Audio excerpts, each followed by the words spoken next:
mademoiselle, monsieur, bienvenue à Metro News. Voici les principaux titres qui seront développés aujourd'hui. Pour la deuxième journée consécutive, des étudiants de l'Université d'État d'Haïti étaient dans les rues pour réclamer justice en faveur de leur camarade Grégory Saint-Hilaire tué par balle. Ils ont érigé des barricades de pneus enflammés et cassé les pare-brises de nombreux véhicules. Le gouvernement travaille actuellement afin de revoir à la baisse les prix des produits pétroliers à la pompe. L'annonce en a été faite ce mardi par le président Jovenel Moïse sur sa page Facebook.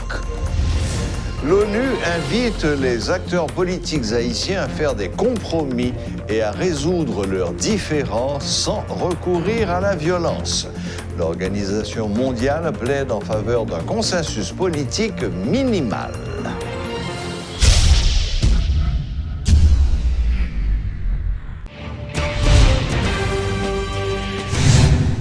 Pour la deuxième journée consécutive, des étudiants de l'Université d'État ont semé le trouble dans la capitale. Il s'agissait pour les protestataires de continuer à exprimer leur colère suite à l'assassinat vendredi dernier à l'École normale supérieure de l'étudiant finissant en sciences sociales Grégory Saint-Hilaire. Ils ont érigé des barricades sur diverses artères, paralysant ainsi la circulation. Ils ont également cassé les pare-brises d'au moins 7 véhicules qui étaient en stationnement devant les locaux du rectorat de l'université à la 3e ruelle Rivière. Les autorités compétentes sont en train de travailler afin d'aboutir dans les meilleurs délais à un ajustement à la baisse du prix des produits pétroliers à la pompe. L'annonce en a été faite par le président Jovenel Moïse sur sa page Facebook. Le chef de l'État a précisé qu'à chaque arrivage, la population sera informée à travers le ministère de l'Économie et des Finances des nouveaux tarifs en vigueur. À la veille du premier anniversaire du départ des troupes de maintien de la paix en Haïti et de la création du Bureau intégré des Nations Unies dans ce pays, BINU, la représentante spéciale du secrétaire général pour Haïti, Hélène Lalime, a expliqué lundi devant le Conseil de sécurité que la priorité tout au long de cette année avait été de créer un environnement propice pour que le pays sorte de l'impasse dans laquelle il se trouve.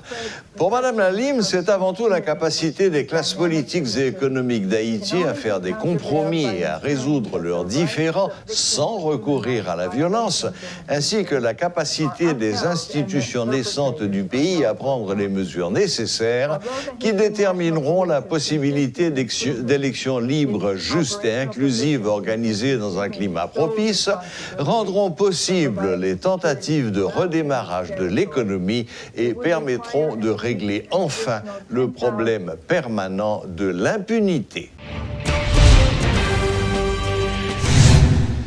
L'économiste William Savary plaide pour que la BRH définisse une fourchette de valeur et qu'elle intervienne chaque fois que le dollar la dépasse, soit à la hausse, soit à la baisse. Cela permettrait, selon lui, de bloquer toute tentative de spéculation sur la monnaie nationale, de la stabiliser et de gérer l'inflation au sein de l'économie haïtienne. La mise en application de la circulaire 144-2 permettra à la BRH de disposer de 20 millions de dollars chaque semaine pour faire des interventions sur le marché des changes, confirme l'économiste Rifar Serran. 70% des transferts passeront désormais par le système financier haïtien et éviteront l'informel, générateur de spéculation. La sécurité est l'élément de base d'un développement économique réel, selon l'économiste Bénel Saint-Just. Aucun développement économique n'est possible dans un pays où les groupes armés illégaux sont plus nombreux et parfois mieux équipés que les agents des forces de l'ordre, a poursuivi l'expert en économie. Pour une société plus juste, sécuritaire et où le développement socio-économique est possible, l'État doit revoir sa stratégie de base en matière de sécurité globale. L'économiste Bénél Saint-Just a fait cette déclaration lors d'une présentation d'un document au cours du thème Haïti en développement, mardi à la Ruelle Rivière à Port-au-Prince. Tout l'État qui a développé est basé maintenant sur les fonctions régaliennes. Fonction régalienne, c'est d'abord sécurité extérieure, sécurité intérieure, émission de la monnaie et ensuite état de droit. Ça veut dire sécurité, c'est un premier élément qui bat une économie force pour le développer. On prend un exemple. Buni plein en plus sur le dernier rapport en 2019 pour lui dire que 12 000 policiers l'État mettait pour disponible pour la population, plus 3 000 autres qui bat environ 15 172 policiers que le pays a gagné. Alors que nous avons gagné un policier pour chaque 225 habitants. C'est comme ça lié à travers le monde. C'est un policier pour chaque 225 habitants. Là, nous regardons nous que Haïti gagne un policier pour chaque 1000 habitants. C'est un militaire pour chaque 227 habitants. Haïti gagne un militaire pour chaque 39 000 habitants. 406 militaires pas capables de payer la force économique. 15 172 policiers pas capables de payer la force économique. À partir de données ça, nous voyons que la sécurité occupe maintenant la première place sur une nouvelle économie haïtienne qui est l'économie haïtienne du développement pour nous capables maintenant de développer l'économie pays. Le République dominicaine par rapport à Haïti. La République dominicaine gagne 11 millions d'habitants. Il gagne 36 000 policiers. Soit, il gagne lui-même un policier pour chaque 133 dominicains. Il gagne 60 000 militaires pour 11 millions d'habitants. Qui pas même bagarre avec Haïti du tout. Tout pays dans les Caraïbes là, yo adapté à l'esprit international ça. Haïti lui même pas fait. Haïti gagne aujourd'hui, attendez bien, d'après CNDD en 2019, Haïti gagne 96 gangs. 96 gangs ça gagne environ 18 000 bandits dedans yo. Donc il y a plus de bandits dans le pays que policiers. Et non 15 000 policiers, l'État a nous 12 000. Soit un policier pour 12 millions d'habitants. Alors, un policier pour 1000 habitants. Ça qui paraît impossible. À ce niveau, le pays n'est pas capable de répondre à l'exigence économique. Donc, tout pays qui est développé, il rend compte que pour faire développement économique, il y a 6 révolutions économiques. Haïti a 6 révolutions économiques pour le faire. Pour faire révolution économique, il faut que maintenant la sécurité occupe une place prépondérante en dans la politique publique de développement. Si Haïti est capable maintenant de développer l'industrie de défense, l'industrie de protection pour la sécurité, l'économie a créé richesse autant que possible. Sous 15 prochaines années, nous allons gagner environ 16 millions d'habitants. Nous allons gagner 4 millions d'habitants sur ça nous gagne là déjà.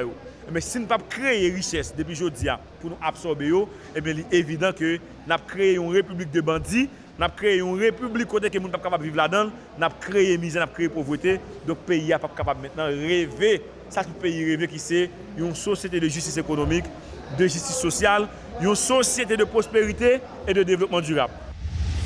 Lancement ce mardi d'un projet intitulé « La voix des enfants dans la bonne gouvernance en Haïti ».